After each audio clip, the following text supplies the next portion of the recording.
Hello, hello, hello. Magandang tanghali po sa atin lahat. Welcome back to my vlog. So guys, magluluto tayo ng ano to, yung manok, patula, miswa. Ayan.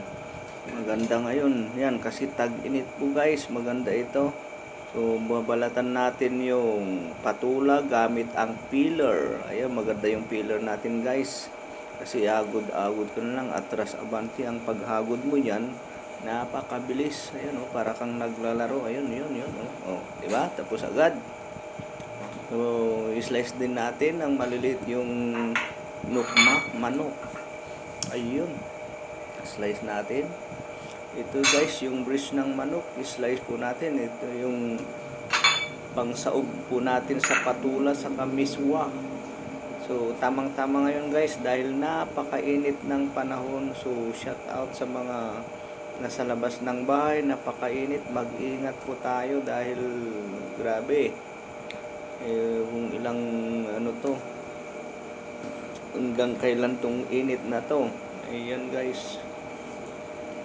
So, paalala lang po, wag maramihan ang pagkain para iwas tayo. Ayan.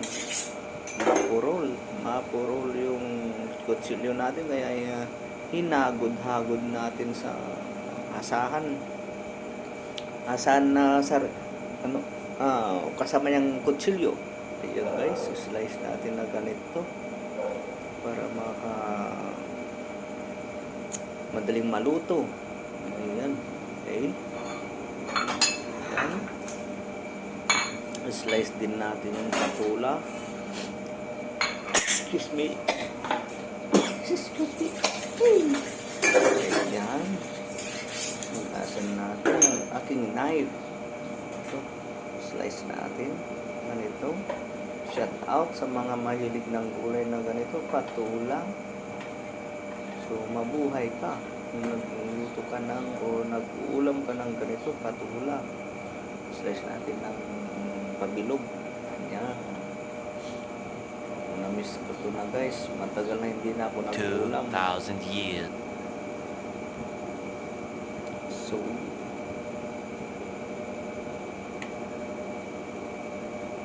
lagyan natin ng mantika.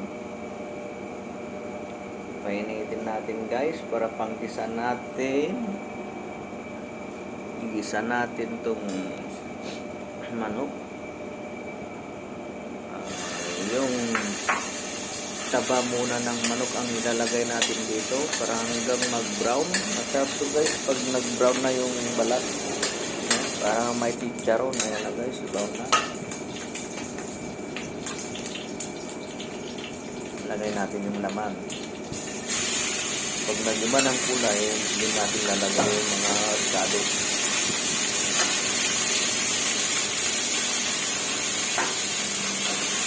Ayan guys, dami. Sarap ito guys kasi manok, yung balat ng manok nag-isa na talaga, nagkulay brownish na, kaya malasa.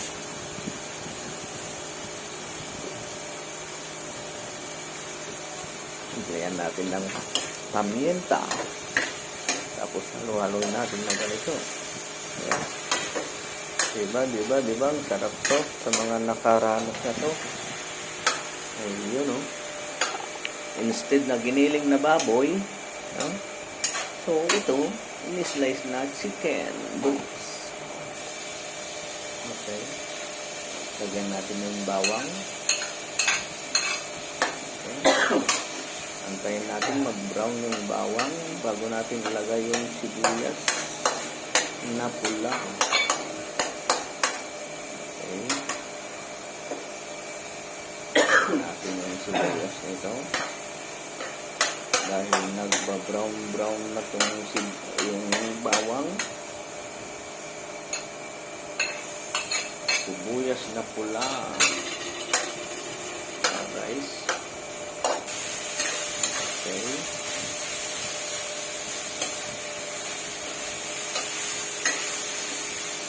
lagyan natin ng tubig para magigisa na. Pakukuloyin natin para yung lasa lumabas, mahalo. Yun. Ayan natin. Kunting mantics. Kulang yung mantics.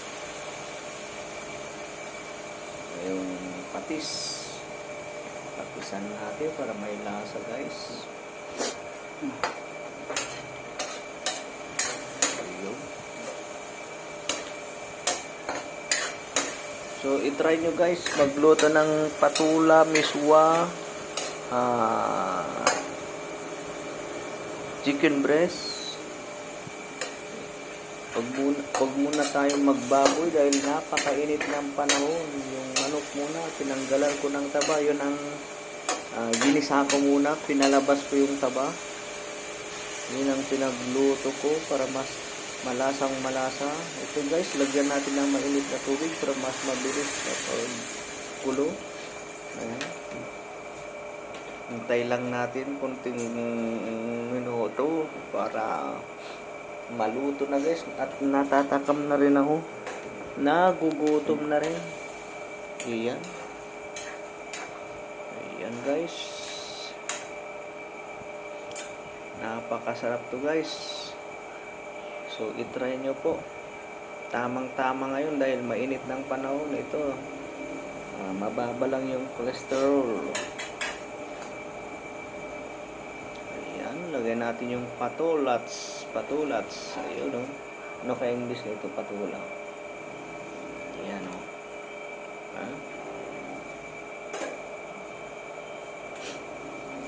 Lagay natin yung pamienta. Ayun, oh, pamientang durog.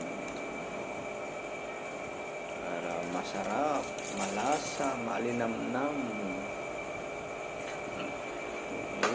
Ito guys, magtutubig ito. Dadami yung tubig ito guys. Dahil yung patula nakababad sa tubig. So, parang hinigop yung tubig ang patula. Tama ba? Hinigop ang tubig o hinigop ng patula ang tubig. Ayun pala. Ayan, baliktad. Yan, kumukulo na guys. Pwede natin ilagay yung miswa. Dalawang miswa lang ang linagay natin to guys. Ang ilalagay natin. Kasi masyadong madulas guys pag marami. Actually marami na rin tong dalawang piraso na, dalawang plastic na to. Katamtama na rin sa dami. Putulin natin guys. Yan. Napakasarap ito guys. Ay, sayang tumalsik pa mo.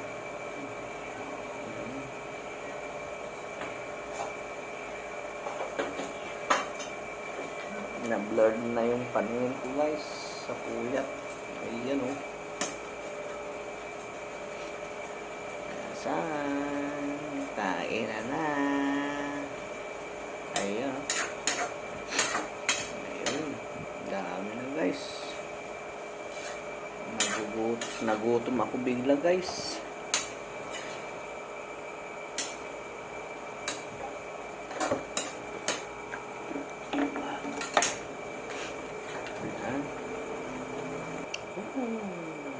Maraming salamat sa mga viewers natin at followers natin. Ito guys, napakasarap. I-try nyo po magluto ng patula miswa with chicken breast. Kaya ito na ang sarap-sarap.